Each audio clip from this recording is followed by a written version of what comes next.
Eva Sandler, bonjour, Boker Tov. Bonjour Daniel. Merci d'être venu ce matin dans notre studio pour parler d'un événement qui est désormais une tradition instaurée. C'est le gala du Beit Sandler qui va se tenir le lundi 4 février prochain à Paris. Alors vous allez nous dire exactement où ? Au Salon Hoche, si au tu Salon veux. Hoche, Le 4 février au Salon Hoche. Le 4 février au Salon Hoche avec des invités, des personnalités, des rabbinim. Ce n'est pas la première fois. Chaque année à cette époque, eh bien, vous organisez ce gala à la mémoire, bien entendu, du Rav Yonatan Sandler, de vos enfants Arié et Gabriel et de la petite Myriam Monsonego. Tout d'abord, un rappel, parce que c'est indispensable. Le Beit Sandler, qu'est-ce que c'est aujourd'hui ? Alors, le Beit Sandler, qu'est-ce que c'est ? Alors, à la base, on avait commencé avec un kollel de 10 avrechim. Aujourd'hui, Baruch Hashem, c'est un kollel avec 23 avrechim. Oui. Donc 22 avrechim et un rosh kollel. Il y a également donc, des activités pour les enfants tous les Shabbats après-midi. Il y a également des cours pour femmes à Montrouge, donc des cours pour femmes toutes les semaines. Alors, quand vous dites à Montrouge, ça veut dire que le kollel, il est en Israël. En Israël, voilà. Et il y a des ramifications en France aussi. En France, voilà. Donc, à savoir qu'il y a des cours pour femmes à Montrouge. Donc, ça avait débuté avec ma belle-sœur Jennifer Sandler, donc, qui avait à l'époque organisé on avait commencé par elle, avec elle, qui avait organisé des cours, puisqu'elle habitait à Montrouge. Et ensuite, ça a continué d'année en année. D'année en année. Enfin, alors, non, de semaine en semaine, parce que c'est toutes les semaines. Voilà. C'est toutes les semaines. Ah oui, c'est ça, effectivement. Ça, c'est chaque semaine. C'est toutes les semaines, et 2 fois par an, il y a des soirées. Une fois à l'approche de Hanouka et une fois à l'approche de fin juin. Une grosse soirée avec plein de femmes, des musicales, etc. Alors, le kollel du Beit Sandler, c'était un projet qui vous est paru incontournable pour commémorer le souvenir du Rav Yonatan Sandler, de votre mari ? Oui. Alors, attendez, juste d'abord, je vais finir. D'accord. Je vais d'abord juste finir, parce qu'il y a, à part les cours pour les femmes à Montrouge, il y a également donc, des bons pour les familles nécessiteuses à l'approche des fêtes. Ça fait partie en France et en Israël ? En Israël. En Israël. En Israël.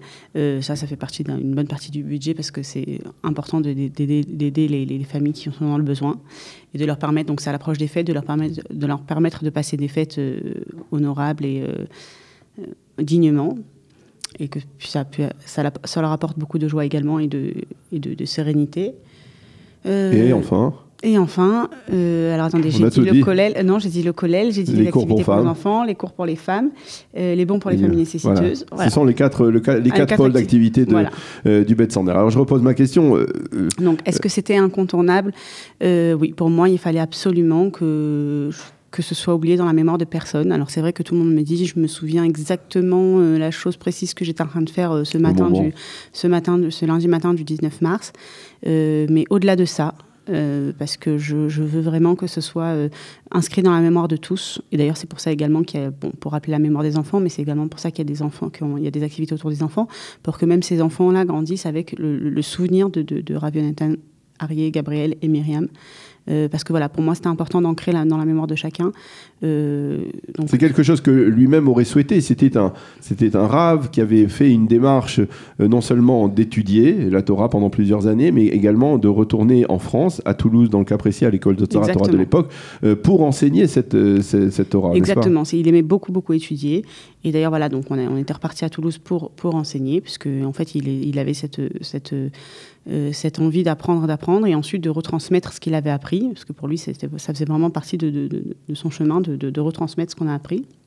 Et donc, c'est la raison pour laquelle il est reparti à Toulouse, parce que c'était un peu là-bas qu'il avait pris sa décision de partir vers Israël, vers la Yeshiva.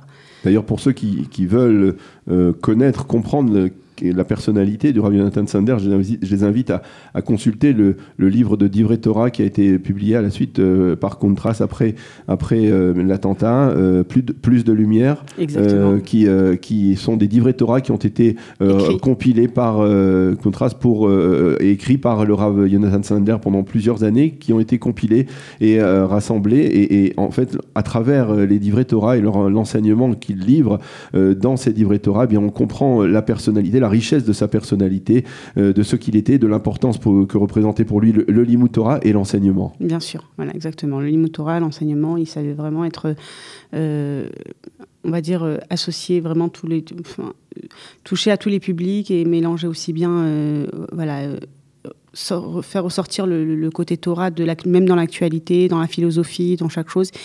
Enfin, voilà, il était très cultivé et il savait très bien écrire. Et on le voit donc dans cet ouvrage. Alors Eva Sandler, on profite de cette occasion, donc de ce gala du Bette Sandler, donc le lundi 4 février au Salon Hoche à Paris, pour vous demander un peu quel regard vous portez un peu tous sur cette réalité qui existe aujourd'hui en France. On voit, on ne peut pas s'empêcher. L'année dernière, il y a eu le procès du frère de l'assassin, et je me souviens à l'époque que vous aviez voulu mentionner, et ce message est passé avec vous et votre beau-père, Samuel Sandler, de ne pas mentionner le nom des terroristes, de mentionner en évidence le nom des victimes, de ceux qui ont été assassinés par le terroriste. Et d'ailleurs, je dois vous avouer que je le fais presque systématiquement aujourd'hui, mais en tant que journaliste, parce qu'effectivement, il faut d'une certaine manière mentionner ceux qui ont perdu la vie, pas ceux qui ont contribué à la détruire. Et aujourd'hui, 1 an après le procès du frère de l'assassin, 7 ans après l'attentat, quel regard vous portez sur ce qui se passe en France? Parce qu'on voit que l'antisémitisme ne cesse pas. On a vu que depuis Toulouse, il y a eu l'hypercacher, il y a eu Mireille Knoll, il y a eu Sarah Lim, il y a eu de nombreux cas d'antisémitisme, de juifs qui ont perdu la vie en France. Quel regard vous portez, vous qui habitez aujourd'hui ici en Israël, à Jérusalem? Écoutez, c'est très difficile parce que je ne suis plus en France vraiment. Pour moi, je sens que c'est une grande difficulté pour les Juifs de France. Mais d'un autre côté, je comprends que c'est dur de quitter la France. Mais je pense que le terrorisme est malheureusement grandissant en France et ça fait peur. Et vous avez le sentiment que la communauté juive, elle est à l'écoute de ce qui se passe? Elle est consciente du danger? À l'écoute, oui. Consciente, pas forcément. Pas forcément consciente. J'ai peut-être envie de dire, ça rappelle les années 38-39 où les gens ne voyaient pas la chose venir. C'est-à-dire, je sais pas, c'est peut-être mon sentiment à moi où je me dis non, on se voile la face. On parlait il y a quelques jours à l'occasion de Tobi Shvat de l'anniversaire de l'assassinat de d'Ilan Halimi, qui était, on le disait même dans les médias, et ça a été présenté comme ça, comme une sorte de canari dans la mine, c'est-à-dire de ce canari qui a annoncé de mauvais présages pour la communauté. Depuis, il y a eu donc Toulouse, il y a eu l'hypercacher, il y a eu une vague d'Aliyah. Et aujourd'hui, on a le sentiment que tout cela s'est un peu tassé, en dépit de ce que l'on voit, de ce à quoi on assiste à travers même la protestation des Gilets jaunes et des expressions d'antisémitisme dans le cadre de cette protestation. J'ai l'impression que quand on parle avec les gens qui sont en France, nous on voit ça, parce qu'on voit ça avec le regard des médias et par l'intermédiaire des médias, puisque voilà. Mais d'un autre côté, c'est quand on parle avec les gens qui sont en France, on n'a pas le sentiment que c'est aussi grave. Voilà, ce qui les préoccupe. Ça ne les préoccupe pas tant que ça. On n'a aucun problème de marcher dans la rue, on n'a aucun problème de se balader. Vraiment, pour beaucoup, quand on leur parle, c'est pas si préoccupant que ça. Il n'y a pas de quoi en faire un plat. Et faut arrêter de parler d'Aliyah et de contraindre les Juifs, et de pousser les Juifs à partir. C'est vraiment, quand on parle à certaines personnes, c'est ça, c'est arrêter. Alors d'un autre côté, je comprends que ça peut être difficile de changer de monde, de changer de pays, de s'adapter à une autre mentalité. Vraiment, tout ça, je peux le comprendre. Mais je pense qu'à terme, Israël, c'est ça. Israël, c'est l'objectif. C'est l'objectif, voilà. Alors, vous êtes vous-même, je le disais, vous êtes installé ici en Israël après l'attentat et après avoir vécu un petit moment en France. Vous êtes revenu en Israël, vous viviez avec le Rav Yonatan Sandler et vous avez recréé une famille, vous avez recréé, vous vous êtes remarié, vous avez donné naissance à un petit garçon.